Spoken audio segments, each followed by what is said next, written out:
India, there are a lot of PCOS and infertility detecting tests available in India, which is recommended by the gynecologist. In this session, we will be finding out, can anti-Müllerian hormone predict the diagnostics of PCOS? And we would be understanding this by the experts. For the discussion, we have with us today Dr. Nimi Kansal. Dr. Nimi is the technical director, clinical chemistry and biochemical genetics at the Lalpath Labs, New Delhi. We also have with us Matilda Murphy Tuglu. She's a scientific marketing manager, EEMEA, that is of the Beckman Coulter Diagnostics. We also have with us Professor Abha Mazumdar. She's from the Sri Ganga Ram Hospital, New Delhi. We also are joined by Dr. Harikesh Pai. He's the medical director, Bloom IVF Centers, and he's also the president of Elect Foxy. Lastly, we have with us Dr. Gayatri Karthik Nagesh. She is the HOD and consultant, obstetric and gynecology, Manipal Hospital. I welcome you, all of you, for this panel discussion. I would now invite Dr. Nimi for the presentation. Over to you, Dr. Nimi. Thanks, Shruti. Good evening, everyone. Good evening, Dr. Abha. Nice to e-connect. Thanks, Shruti. Thanks for the kind introduction. And I would like to extend my thanks to Beckman Coulter also for inviting for this interesting talk. PCO definitely is the talk of the town, and we all know the most common endocrine disorder which is seen in women. So I'll just share my presentation. Primarily like a brief introduction about AMH, though we all know about AMH. Aditi, it is showing that screen sharing is disabled by who? Host. Aditi? Yeah. Yeah, now it's okay.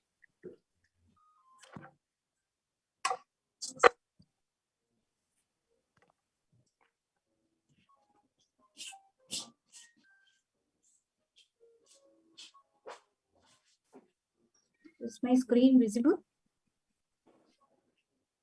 Is my screen visible now? Yes, yes, doctor. Yes. Go ahead. Thank you. Thanks for confirmation. So, anti-Müllerian hormone, primarily a brief of what is AMH and where all it can be used. I'll be talking about this. And so AMH, we all know that, like Riddhi has also mentioned that PCO is the prevalence of PCOS in our country is very high. So PCOS in many women, this leads to infertility. So primarily because of anovulation. Infertility in general, even in India, there are about 6.9 to 9.3% of the reproductive age group women, they are affected by infertility. So the major reason of increasing infertility is delay in the childbearing age.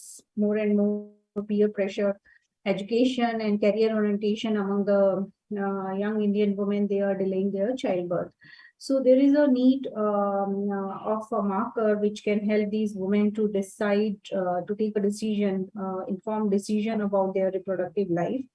So that's how there was a look for new markers which can help these women. So AMH is one of the markers which can help women to take a decision about their reproductive potential.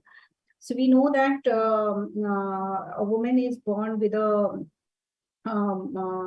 reservoir of oocytes, and the number of the oocytes they decline over a period of time. As the age advances, the oocyte they continuously tend to decrease. So this we all know, but age alone is not a good predictor. It cannot predict the ovarian response. It cannot predict the oocyte yield, and therefore there is a need of biomarker. Ovarian reserve, as we all know, is used to describe a woman's reproductive potential, specifically the number and quality of oocytes she possesses. However, commonly used ovarian reserve markers such as FSH, estradiol, etc., They are they serve as indicator for oocyte quantity, but are very poor indicator of oocyte quality. So as you mentioned that age alone is not a very good predictor of reproductive potential or the quality of ovarian reserve, because women of the same age group may not have same reproductive potential because of various factors. Like there are various genetic factors like BRCA carrier, fragile X, Turner syndrome, then the family history of premature ovarian insufficiency. There are various other factors which can affect reproductive potential, such as unhealthy lifestyle factors, heavy smoking, binge drinking, vitamin D deficiency. They can all reduce reproductive potential, or they can affect adversely ovarian reserve. Certain medications if a woman is on immunosuppressive drug or chemotherapy or ovarian pelvic surgery. So there are various factors which can affect ovarian reserve. This age alone is not a good predictor, though it's very important predictor. So ovarian hormone, anti-Müllerian hormone is exclusively, it's specifically expressed by the granulosa cell of growing non-selected follicles, that is the pre-antral follicles. So the small pre-antral follicles from primordial to antral follicle till 2.7, this is the population which from which AMH is generated, and the maximum expression of AMH is seen in pre-antral and small antral follicles. As these follicles they grow in size, the expression of AMH or excretion of AMH ceases from this. So basically AMH is produced in the FSH independent phase. Once the FSH becomes dominant hormone, AMH secretion falls. So that is why, because AMH is exclusively expressed by pre-antral and small follicles, it is considered as a good indicator of ovarian antral follicle pool size and ovarian reserve. AMH is basically a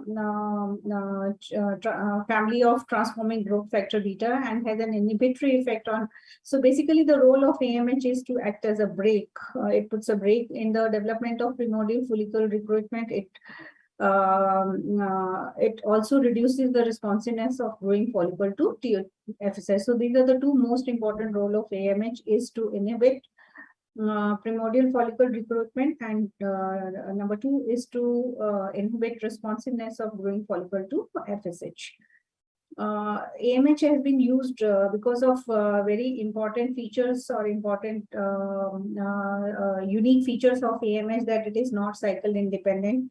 So AMH can be measured on any day of the reproductive cycle. There is a less cycle to cycle variation.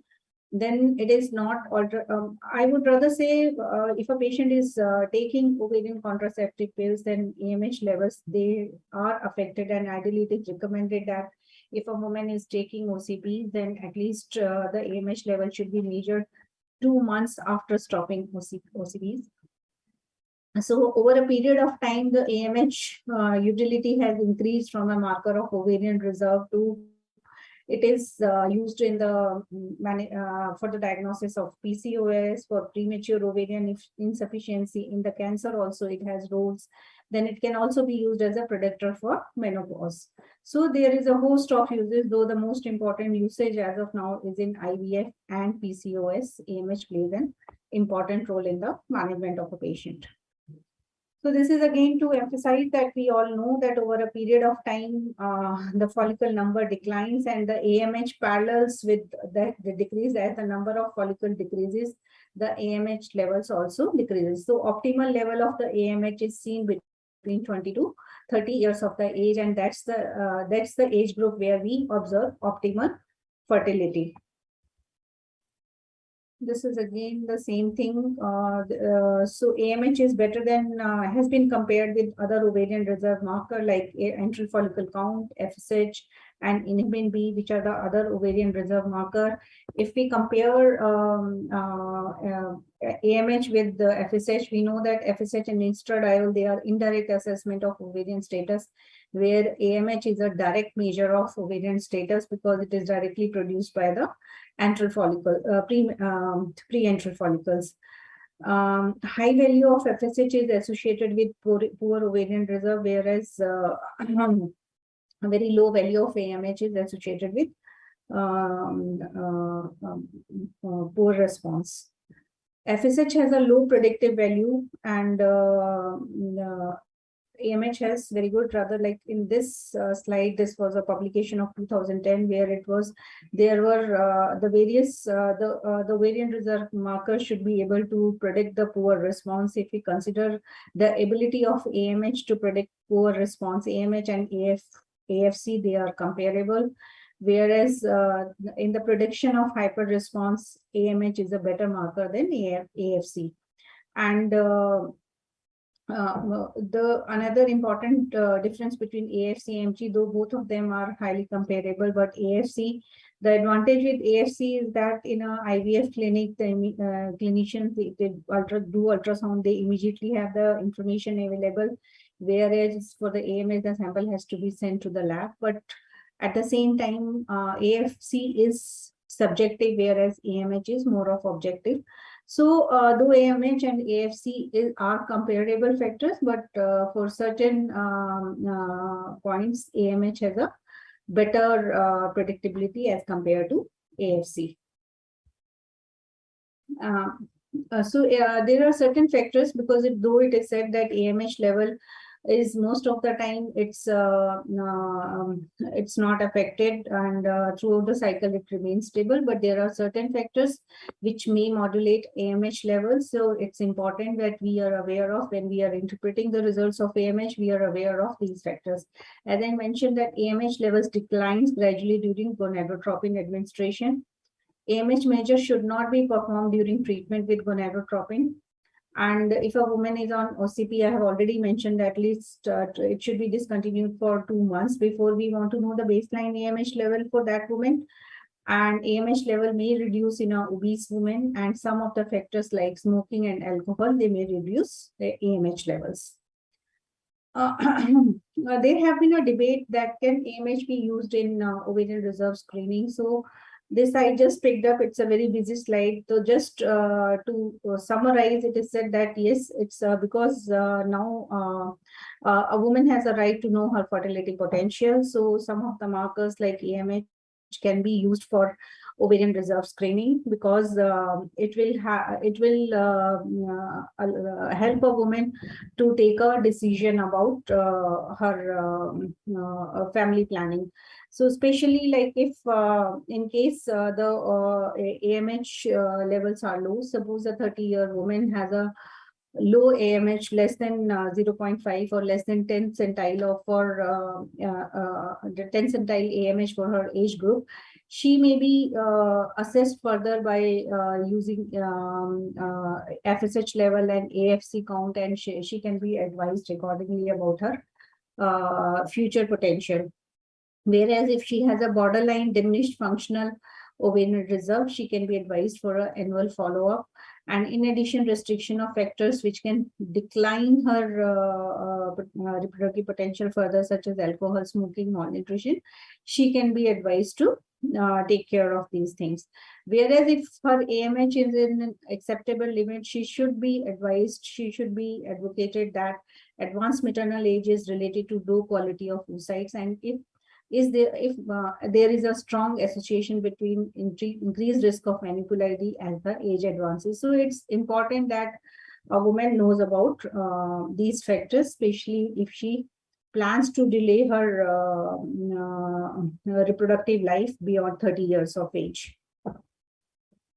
AMH in PCOS. PCOS is the most common endocrine disorder, which is prevalent, highly prevalent, 10 to 15% of the population affected by PCOS, and it is characterized by oligomenorrhea or amenorrhea, hyperandrogenism, and polycystic ovary morphology on ultrasound. So any two of these, presence of any two of these characterizes PCOS. PCOM, that is polycystic ovarian morphology on the ultrasound, has its own limitation because of some subjectivity to it. So AMH appears to be a marker because AMH is it has been seen that AMH levels strongly correlate with the number of antral follicle, and in case of PCOS, the antral follicle count increases and increased level of AMH has been observed. So therefore, it is being suggested probably AMH will be able to replace PCOM criteria from the diagnosis of PCOS, though still there are studies which are required to be done. There are cutoffs which need to be established to include in the diagnosis, but there is more and more interest, like we will be hearing our experts in the panel, what they have to say about using AMH in the diagnosis of PCOS and how we can use AMH in the diagnosis of PCOS.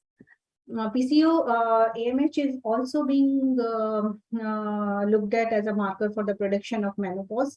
This is one particular PICO AMH amino check which has been FDA approved, and they have come up with an algorithm where this is a PICO AMH is basically the very low concentration of AMH can be measured at picogram per ml levels, and if the levels are more than 100 picogram per ml, so it predicts that there is more than 5 years to final menstrual period, whereas if it is between 10 to 100, probably the woman has less than 5 years to the final menstrual period, and if it is less than 10, then the woman probably is at menstruation, or sooner or later the patient is going to have menopause. It's important to predict menopause because we know that in our country, though it's not very prevalent for a woman to know whether she is nearing menopause, but definitely if she knows menopause, it will help her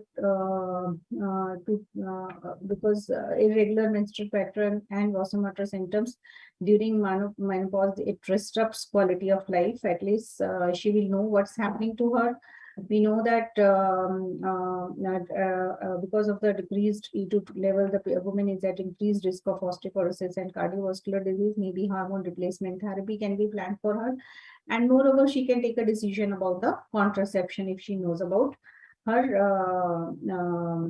she can predict menopause. Or so these are the various commercial assays which are available for the AMH measurement. I'm not going into detail. The only thing is key. Now there is automation available, so the lab should look at replacing their ELISA assays with automation because of the more precise and faster turnaround time which we see on automation as compared to ELISA. So in order to summarize quickly, AMH has a role both in the IVF treatment as well as in the diagnostic. In the IVF treatment, for to know how many oocytes are present, to individualize treatment strategy, treatment protocol, and to predict the success rate. This can also help in counseling of the potential couples if a marker can predict the response to therapy. Then in the diagnosis, it can help in the diagnosis of PCOS in the certain cancers like granulosa, because it's expressed exclusively by granulosa cells. So granulosa cell tumor can be diagnosed using AMH, and in the prediction of menopause. Thank you. With this, I hand over to Vidhi again. Thank you so much, Dr. Nimi. I would like to hand over to Dr. Matilda now for the panel discussion. Over to you, Matilda. Thank you. Dr. Nimi, thank you very much for the excellent presentation. And now I would like to move forward with the panel session and discuss in more details about the clinical and laboratory perspectives on polycystic ovary syndrome and anti-Müllerian hormone testing. Dr. Mayumdar, as a frequently seen condition, can you please give us an overview of polycystic ovary syndrome and its symptoms in women, and how can we associate PCOS with infertility?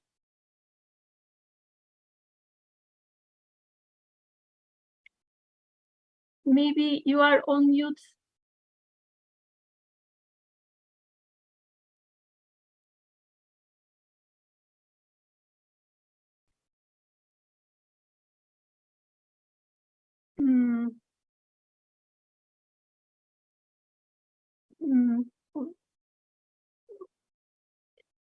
Dr. Mayumdar, are you on mute, or because we cannot hear you? Okay. Can you see me now? All right. Clear, yeah. Yeah, thank you, Matilda, for this question. Can you again repeat the most important parts of the question which you want me to answer? Yes, of course. Can you give us an overview on polycystic ovary syndrome, its symptoms on women, and how can we associate this condition with infertility? All right. So I'll start from backwards. I'll first start with all polycystic ovarian syndrome girls are not infertile. Only a small percentage of them reach us as infertility clinicians, because if their periods are regular, they are ovulating well, and they do not have difficulty in sort of, if they have a partner, most of them conceive on their own, even if their periods are 35, 40, 45 days. But the problem comes when they are not able to conceive, then they come to us. But otherwise, the prevalence of PCOS is much more in society. If we now talk about the demography starting from young age, we find almost 15% of girls, or maybe a little less than that, having PCOS in the typical characteristic, what we say at 20 years of age. I wouldn't define PCOS very well when they are very young, 15, 16, 17.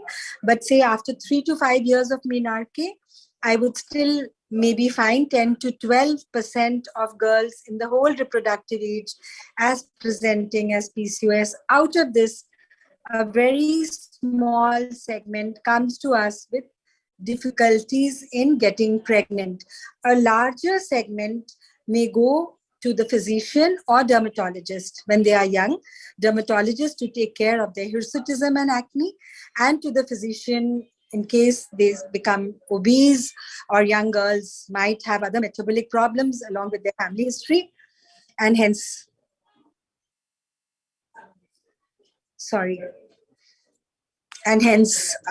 they present to us with PCOS. I do not know how long you want me to speak, but I think what is important is the three characteristics: hirsutism, polycystic ovaries, irregular cycles. And girls who have more hirsutism have more metabolic problems. The ones who have more regular cycles have less fertility problems. And obesity is always an added problem to young girl as well as the pregnant PCOS. Thank you very much, Dr. Mayumdar, for this precise overview. And do we have Dr. Pai? Is he? Dr. Pai, are you available to speak? Yeah, hi. Just I'm at the airport, unfortunately. So, No. I've just joined in. So, can you give me what is the question you would like me to answer, madam? Yeah, sure. Thank you very much for joining. Dr. Pai, please give us some details about the hormonal change with polycystic ovary syndrome.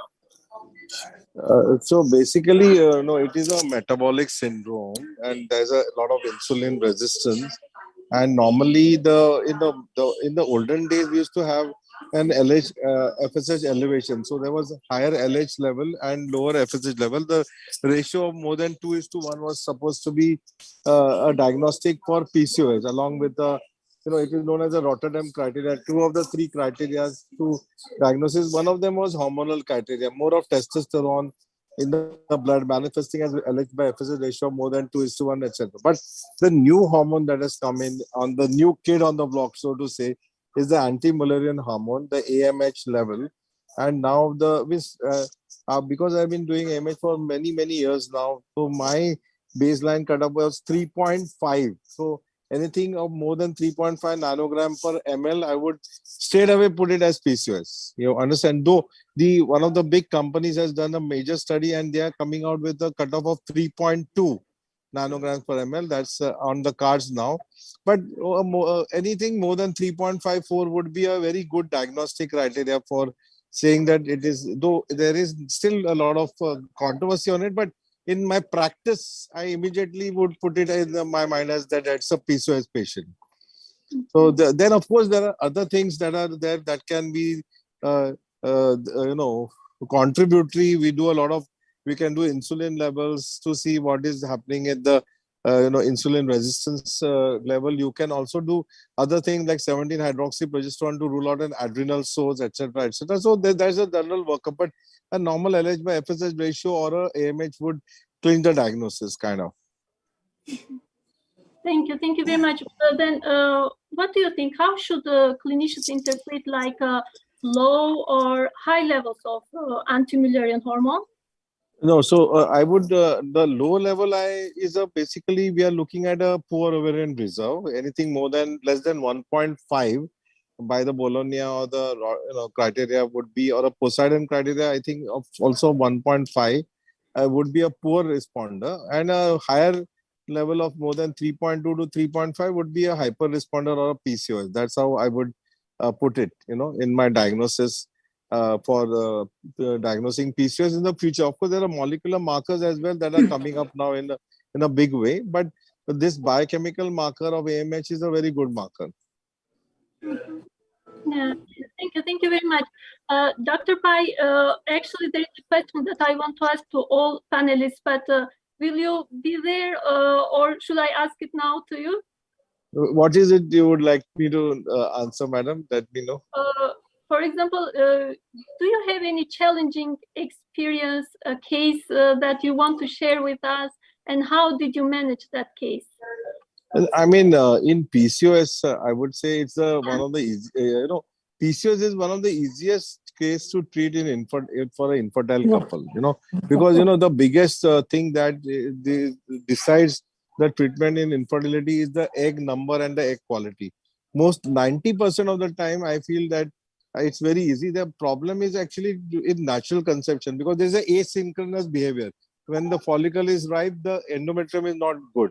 So in IVF, so I always say IVF is easier to give a baby by IVF rather than by IUI or by planned relation, because in the IVF the standard therapy now is to create the embryos, freeze them, then look at the endometrium, create a nice receptive endometrium artificially, and then thaw the embryos and put them back. So with that, 90% of the patients achieve pregnancy in 3 attempts. There is just one teeny bit of 10% patients who have a problem with the egg number. So you stimulate them, but you don't get enough eggs, or the eggs are very bad quality. And these are the challenging patients. And these are the patients which ultimately sometimes I feel land up in an egg donation cycle as well, because despite of repeated cycles, you can't achieve pregnancy in them. Though I use some kind of sometimes steroids in these patients, and they do yield good quality eggs. So the challenging part of this whole syndrome is that 5 or 10% of patients who are the resistant patient. That's as far as I'm concerned. Otherwise, for me, as soon as a patient says that I have PCOS and she's infertile, I know that I'll get her the baby. Thank you very much, Dr. Pai, for sharing your experience. And now I want to ask Dr. Nagesh, if we come back to the polycystic ovary syndrome, Dr. Nagesh, what are the underlying causes of this condition? Is this a condition affected by the genetic background or lifestyle background? Can you please tell us what are the potential risk factors associated with PCOS?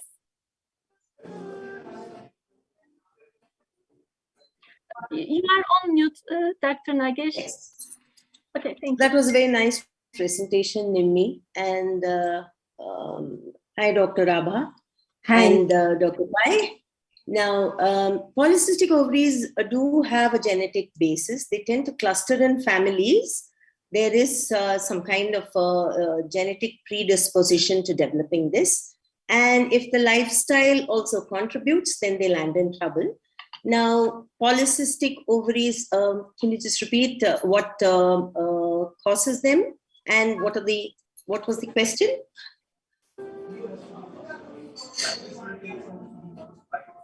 Excuse me? Can you just repeat the question once more? Sure. What are the possible risk factors for the polycystic ovary syndrome? Right. So risk factors. So basically, if the patient has a tendency to developing polycystic ovaries, right from menarche, you see the teenagers, what bothers them most are the skin cutaneous manifestations. like hirsutism, acne formation,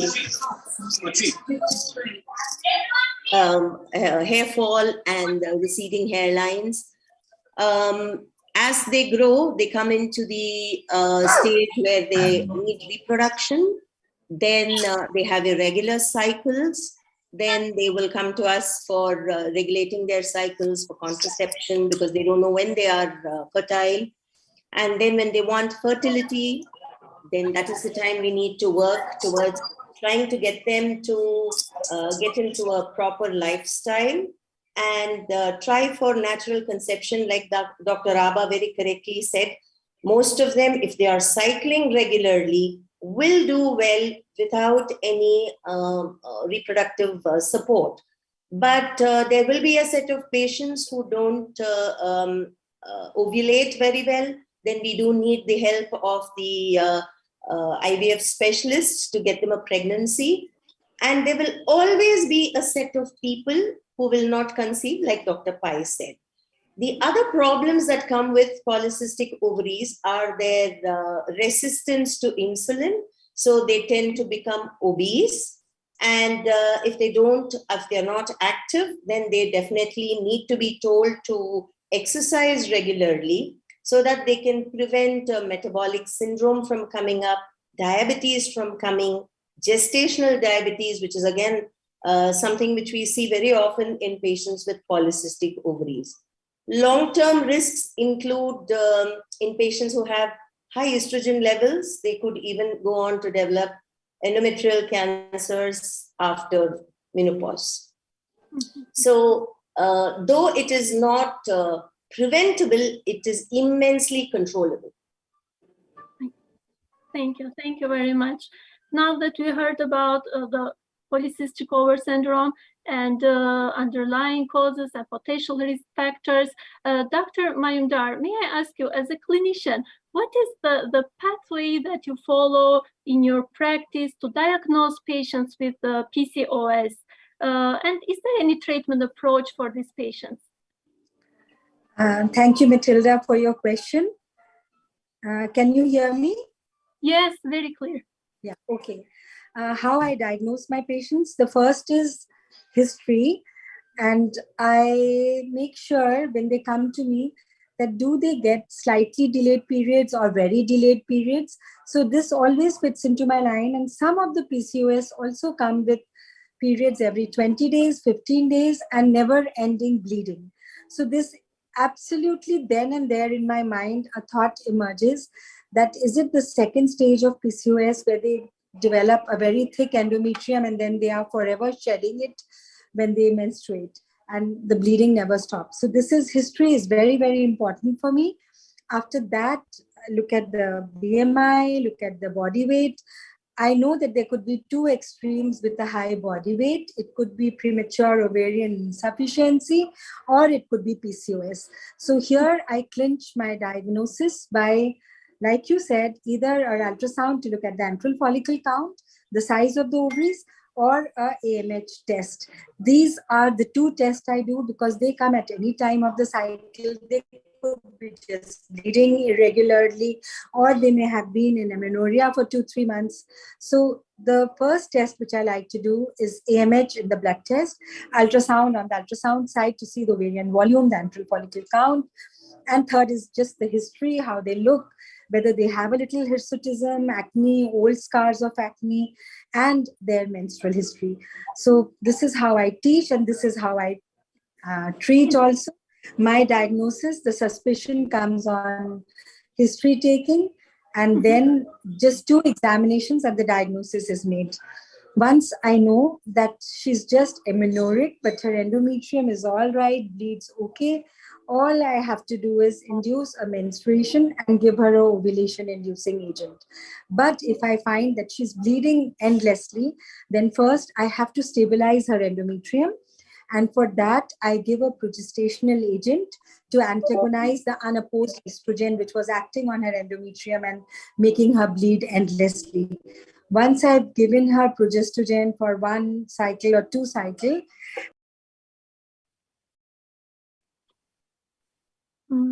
Dr. Mayumdar, we lost you.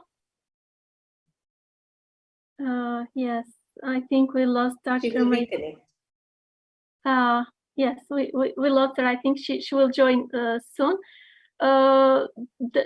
Nagesh, can you also please share your experience, especially about the AMH testing in the diagnosis of polycystic ovary syndrome?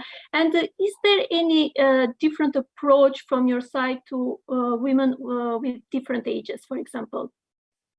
That's right. So if a patient is not particularly keen on fertility at a young age, say in the 20s, I would probably not do any AMH values, because unfortunately, what has been happening recently, I have been seeing a lot of patients whose AMH values are reported as less than 2. Now, we don't know what kind of labs they are, whether there's any standardized lab they are using. And that puts a great sense of panic into them. So then at 20, they don't even have a partner. They're not thinking of their careers. And suddenly they realize that they have to think of marriage, children, which is not really a very great thing to do. So I do not ask them to get an AMH done at that time. But yes, if they're looking at conception, or if they're planning to postpone childbearing for a long time, then I do ask them to get an AMH level done. And based on that, either direct them to oocyte freezing, or if they are already married, to embryo freezing. I think that is something which is very important, because people are not aware that these things can be done. And by the time they realize and are ready for marriage, they realize their AMH values are already very low. So it gives me a great a tool to counsel the patients on these lines. Yes. Thank you very much, Dr. Nagesh. Dr. Mayumbar, you are on mute. We were talking about your approach, treatment to the patients. You are on mute.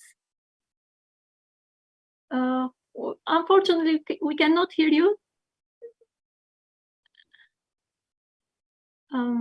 I think there is some technical issues with Dr. Mayumbar.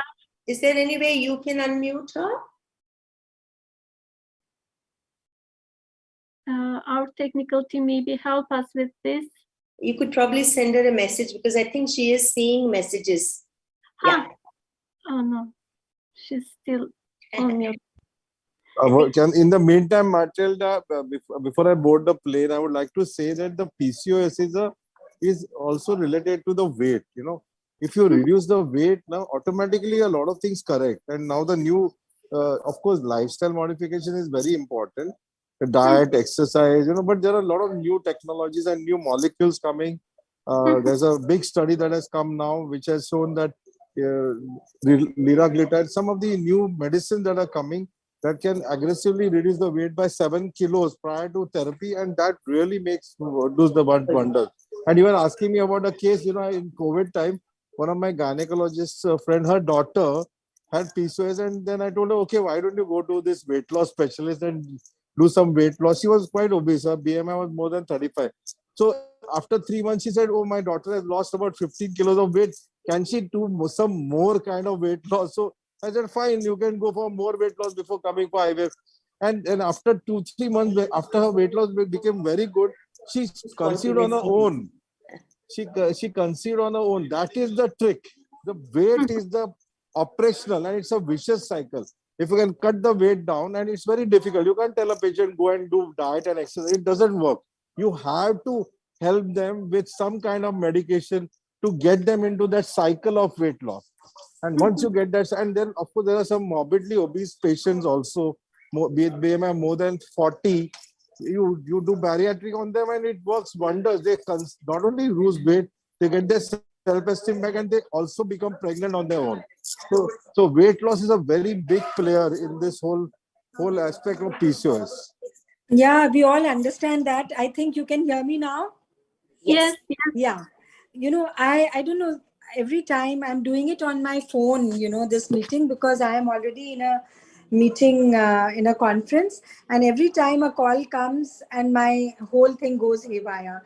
And when I try to put it on settings, when I go to settings and make it on the airplane mode, then I can't connect to you. So this is the problem which is happening. I'm sorry about it. I agree with Rishi that weight loss is a very important parameter because it brings back the ovulatory cycles, and that is what makes them conceive easily. But I agree with Gayatri partly that ultrasound may be good enough and AMH may set a panic button on, but I still feel that AMH is a very important estimation, especially in girls who are in their 30s, who are single, and who want to still postpone their sort of pregnancy. They don't have partners. For me, for these PCOS girls, see, very high AMH has been giving me so much trouble. I did a series of 18 cases which got published in the Worldwide Journal, that there is a resistant PCOS which you can only diagnose on the basis of AMH.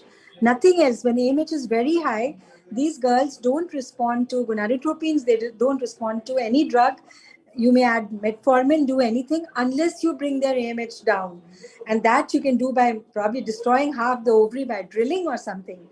So there is a sector which is resistant to gonadotropins, which Rishi said that he has difficulty even in IVF to get good oocytes and good embryos. I agree with this, that there is a segment that way. But then on the other hand, we have PCOS who respond very beautifully. They are hyper responders, and we generally can have them pregnant, whether they are obese or they are thin. But yes, if they get rid of their obesity, very well. AMH for me is a very important investigation. I think I would want these girls to have a AMH and along with that ultrasound also to decide whether I Dr. want to Abha? preserve. Yeah. Dr. Abha, I was not referring to the 30s. I was referring to the 20s. 22, 23, I think is not the right age because they run into a panic. That is all I said. I fully agree with you. AMH is a very good marker. Yeah. And you know, there is a laboratory variation, and Matilda has to understand that Beckman Coulter and Roche and the second generation and the third generation and fourth, they would have a little difference, and OCP users for 6 months, and a lot of PCOs are on OCPs. So we directly don't like to do their AMH because it could be 50% lower. Plus, where do the lab people leave the samples if they are testing it the next day? Are they left on the tabletop or are they refrigerated? Also changes the AMH level. So there are a lot of things, and there are laboratory to laboratory variations. But then similarly, the AFC count also changes. Then AMH is produced by the preantral follicles, and we can only see on ultrasound the antral follicles, may they be small or larger. So we miss out that segment of preantral follicles, which we cannot see on ultrasound by not doing an AMH. Thank you, dear panelists. Thank you very much for this nice discussion. And what I hear for you is that anti-Müllerian hormone testing is very important for the diagnosis of polycystic ovary syndrome. So now I want to ask Dr. Nimi. Dr. Nimi, can you please share us your experience with the AMH diagnostics over the years, your experience, please? Yeah, definitely.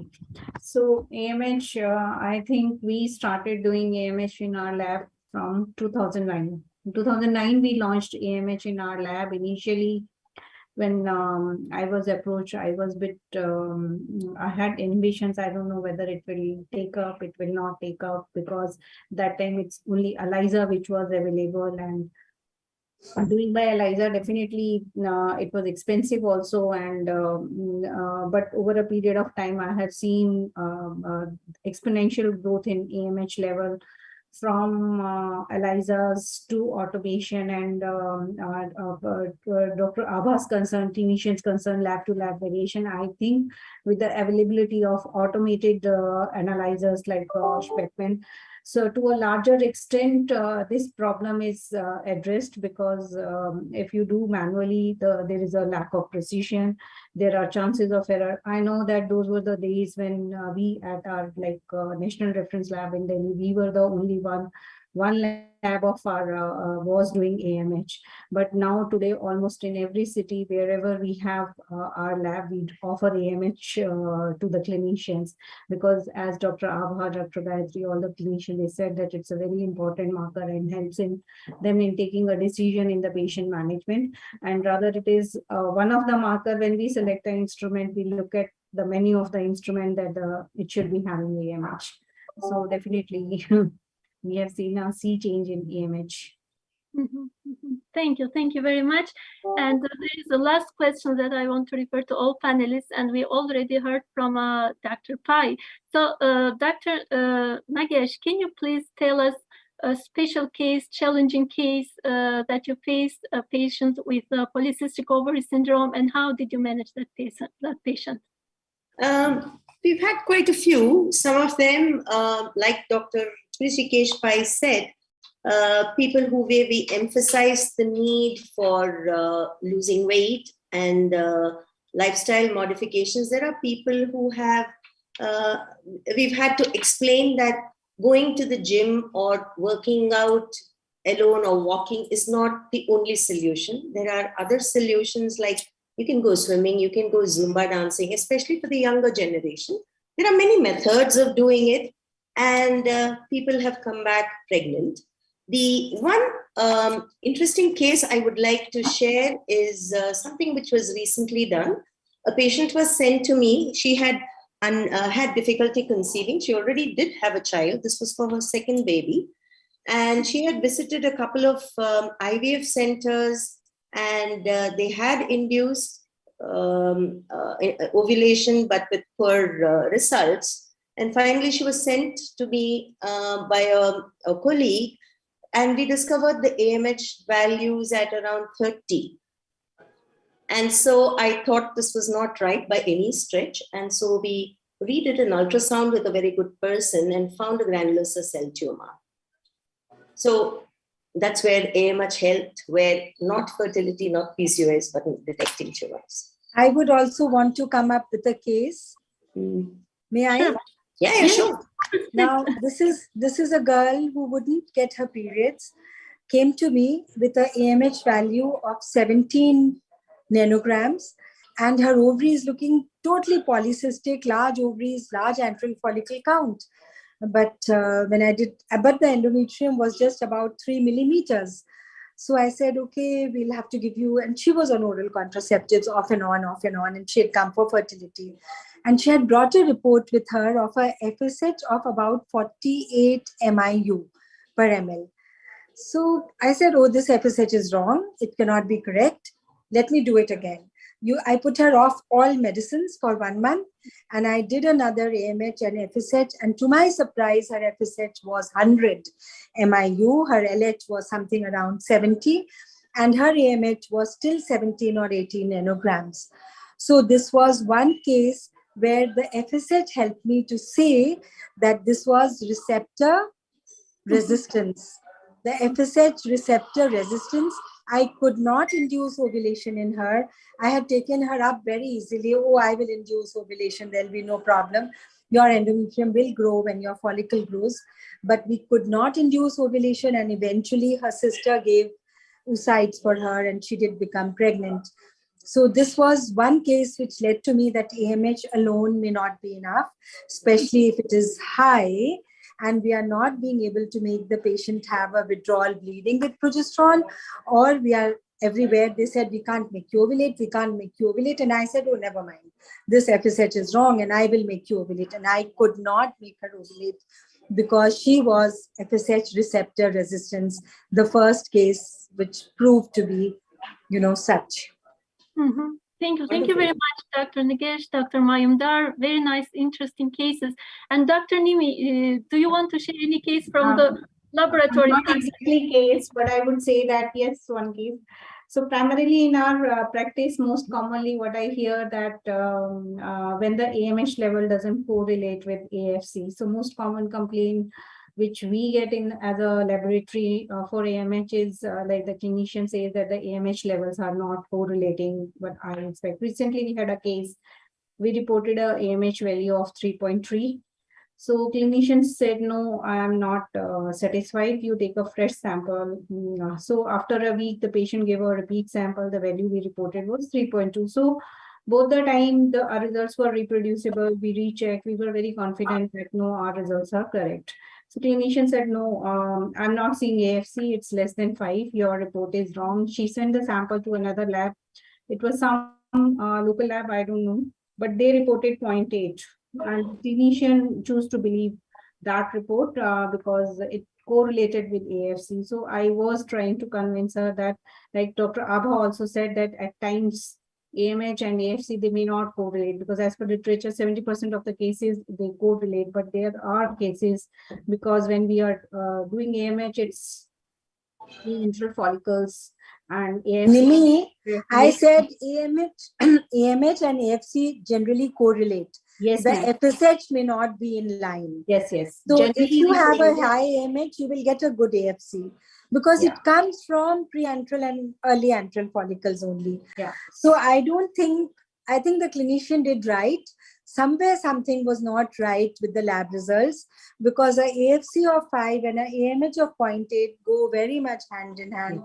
And probably here a day 2 FSH and E2 could have hit the hammer on the head, because the FSH starts rising in such patients, could be 7 or 8 MIU with the estradiol wherever 50, 60 or 70 picograms. Yeah, so that's what I'm coming to. What I said, that 70% of the cases AMH and AFC does correlate, but there are cases where AFC and AMH may not correlate. That's what I'm saying. Yes, definitely. Yeah, this is what Dr. Karthik meant to say, that 70%. Yes. So there are cases where AFC and AMH may not correlate, because that's what I'm thinking. That is the most common thing which we get as a lab person, we get to hear. Because generally then it's that probably, I don't know, we have sent that sample to another lab just to convince the clinician that what it is. Still it is awaited that what exactly this case is. Thank you very much. Dear panelists, I want to thank you for this great discussion, for sharing your valuable knowledge and experience with us. And I hope the audience enjoyed as well. Polycystic ovary syndrome seems to be a hot topic for healthcare professionals, and it seems that there is still space to increase the awareness of this condition. Now I want to hand over to Mr. Suresh, Beckman Coulter's representative. Thank you, Matilda, and I would sincerely thank all the panelists and the speakers for taking your time off. This is the month of polycystic ovary syndrome, where we wanted to create awareness along with IHWC. And we sincerely thank Dr. Nimi Council for taking us through the AMH and PCOS through a lucid presentation. And we also thank Dr. Abha Majumdar of Gangaram Hospital, Dr. Rishikesh Pai of Bloom IVF, and Dr. Gayatri Nagesh Karthik of Manipal Hospital for taking the questions, which has been well moderated by Matilda sitting in Turkey, who is our scientific affairs manager. And thank you for lucidly taking us through your cases and where you have seen the influences and also where you have seen the problems as well, and helping us know more about this, and more than anything, to the broader audience. We are not only hosting this for the clinical community, but also to the people who would like to, to the general janta or layman who want to see this. This will be available on YouTube as a link for people to see and understand and get to know that, because many times it's a taboo to talk about these topics when people at home. So thing is, this way, when you doctors taking your, as experts, taking your time off and giving us this perspective has really helped us. Thanks a lot again from Beckman and IHW. Thanks a lot. Thank you.